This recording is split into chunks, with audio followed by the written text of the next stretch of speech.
Hi, welcome to Gamers Chess Club online chess lessons. My name is Jason, and this is the second lesson in the Introduction to Chess series. Gamers Chess Club is a recreational chess club out of Conroe, Texas, focused on introducing chess to families in a fun and friendly environment. For more information, you can email us at gamerschessclub@gmail.com or visit the Facebook page at www.facebook.com/gamerschessclub. So today we're going to learn about how the pieces move, and then we're going to learn about some exceptions to those normal moves. Okay, the first piece we're going to talk about is the rook. This is the piece that looks like the castle. And the rook moves on the chessboard either forward, backward, or side to side, any number of spaces in one direction. So it needs to pick which way it wants to go, and it can go any number of squares. So each of these arrows, the arrowheads here, shows a possible square that the rook can move to. Okay, he can move to any of these squares. Another thing about the rook is it cannot move through pieces, and it captures in the same way that it normally moves. You'll notice that this phrase will be on almost all of the pieces, and we'll talk about the exception to that when we get to that piece. So right here, as you can see, there's not a green square on H4 here where the knight is, and that's because this rook cannot occupy a space that another piece is already on. You also will notice there's no green arrow on F8, and this just illustrates that the rook is not allowed to move through a piece. It can capture this piece if it wants to. And keep in mind that these examples here show all the legal moves, not necessarily things that are good or bad moves. Like this, for instance, would not be a good move, moving the rook to F7, because the king would be able to capture it. So again, these are not recommended moves. These are just strictly legal moves for the pieces. The next one we want to talk about is the bishop, and like the rook, the bishop can go any number of spaces it wants to once it picks a direction. But instead of going up and down and side to side, the bishop moves diagonally. Okay, so if the bishop at the beginning of your game starts on a light square, the bishop will always be on a light square because it can only go diagonal. So in this example here, and you also have a dark squared bishop. So you will have one of each when you start your game. You'll have one on dark squares and one on light squares. So as you'll see here, again, just like with the rook, we don't show the bishop with the ability to go to here at C6, here at B7, or here at A8. It can't go to C6 because it can't occupy the same space as one of its other pieces. And it can't go here because it can't go through pieces. Same here with H7. It can't go through this knight. It can capture this knight, but it can't go through to the other side. So again, it moves diagonally. It cannot move through pieces, and it captures in the same way that it normally moves, just like the rook. Okay, now we're going to talk about the queen, and we're going to do that because the queen moves essentially like the rook or the bishop. So the rook, we remember, can move up and down and side to side, and the bishop moves diagonally. So the queen can do any of those things and any number of spaces. It can move in any direction, any number of spaces. It cannot move through pieces, just like the other two. It captures the same way that it normally moves. And again, we think of it like a rook plus a bishop. It can do the work. It can work like either one of them. So again, here we don't show that it can go to F8 because it would have to go through a piece, and we know that's not allowed. It cannot go to H3 because it would occupy a square that one of its other pieces are on. But it can go to F7. Again, what I'm showing here are all the legal moves, not necessarily good or bad moves.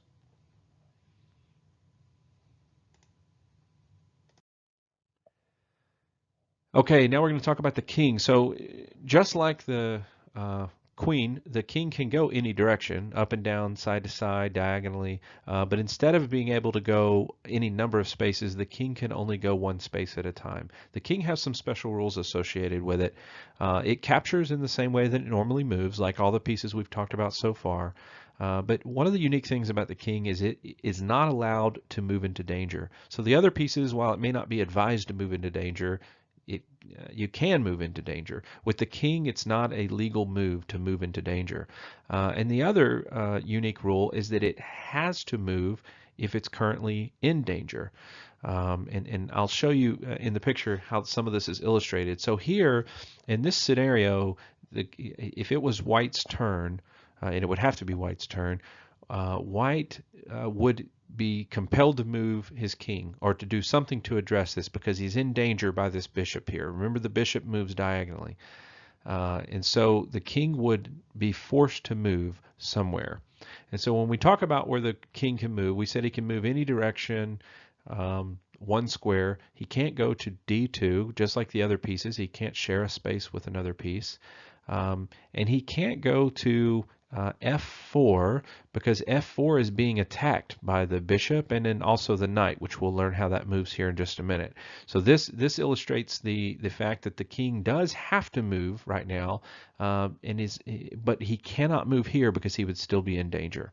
And then there's also one other special move that we'll learn in a later lesson that's called castling with the king. But in general, the king just moves one space, any direction, but cannot be in danger. Okay, now we're going to talk about the knight. And again, I've had the numbers here, by the way, from the previous lesson showing their relative value. So the knight is worth about 3 points, is the way we classify it. So the knight moves in what we refer to as an L shape. Sometimes it's a sideways or upside down L, but essentially the knight moves, it can either move 1 then 2 spaces or 2 and then 1, but it's a total of 3 squares. So it can go, let's say, for instance, if we want to get to C7, we can go 1 square, then 2 squares. But see, that's a total of 3 squares it's moving. Or we can go 2 squares, then 1 square. However we want to, picture it getting there, that's the move it makes. It makes an L shape. And so we can see, you can follow the laser pointer here, or this direction, right? So it can get to any of these squares, and you can map out the L on there. One of the unique things about the knight is that it can move through pieces. It also does capture the same way that it normally moves, just like all the pieces we've talked about so far. And another unique thing about the knight is that it always ends on a different color than it started on. So you notice here it's on a white square, or light colored square. All of the options for the knight are to the dark squares. Okay. So this knight actually has 8 options. It can go, through these pawns. It can capture this queen. It can go here, go here. Again, these are just all the legal moves. This one here, moving to E7 would be a terrible move, but it's allowed to. Okay. All right, now the pawn. This is actually the most complicated piece. There's a lot of rules associated with the pawns. So we'll start with when the pawn moves differently when it captures versus when it's not capturing. So you notice I've said on all the other pieces that they capture the same way that they normally move. The pawn is the exception. Okay, so we're going to talk about the moves in terms of non-capturing moves and capturing moves. So when the pawn is not capturing a piece, when he's just making a move on the board, he can move 1 space forward. That illustrates here. This is from A2 to A3, or here from B3 to B4. Okay, if it's the first time for the pawn to move, so in other words, any of these pawns that are on their home square, if it's their first time to move, they have the option to go 2 spaces. They don't have to, but they can go 2 spaces. So this pawn can either go to A3 or A4. This pawn, he's not at home, so he cannot go 2 spaces. His only option is to go to B4. All right. The pawns cannot move backwards. They cannot move sideways. They also cannot move through pieces. They capture only by moving forward diagonally. So this is what we're talking about. So right here you'll notice I don't have a green arrow forward because the pawn cannot go forward. If the pawn has a piece in front of him, he cannot move forward.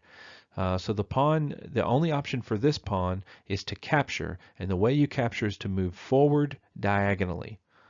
Okay, so this pawn, if this black pawn on f5 was not here, this pawn would be stuck. He would not have any options. Okay,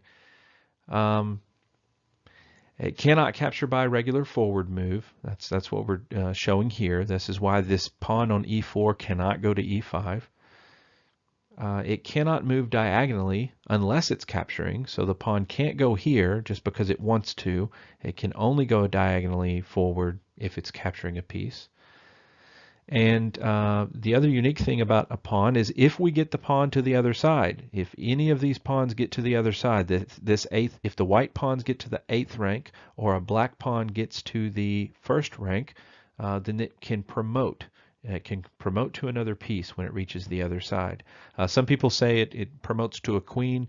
While that is the most obvious promotion most of the time, it doesn't have to promote to a queen. It can actually promote to any piece. And also it can promote to a queen even if your queen is still on the board. So it doesn't have to promote to a piece that's been captured. You can end up with more than one queen on the board. And then we'll learn a special move later in a later lesson called the en passant. Just like the castle move with the king, that's a special move we're going to talk about on another lesson. Okay, so now we're going to talk about the exception to all the moves. So regardless of how a piece normally moves, it can't make that move if it's going to put the king in danger. Remember that we can't have the king in danger. If the king is currently in danger, only moves that get the king out of danger are allowed. Okay, so those are the exceptions. So right now, this bishop on d2, while a bishop can normally travel diagonally, right, this bishop cannot travel this direction. He can't go to c1 or e3 or f4 or g5 because if it moves out of the way, this bishop here is attacking the king. So this bishop can move here because it would still be protecting it, and it can also attack the bishop if it wants to. So it can. It's not that it can't move; it just can't clear the way for this attack. And this pawn, while it normally could capture, moving forward diagonally to capture this pawn on f5, it can't in this situation because the queen would be attacking the king. Okay. So that's the exception to all the chess moves.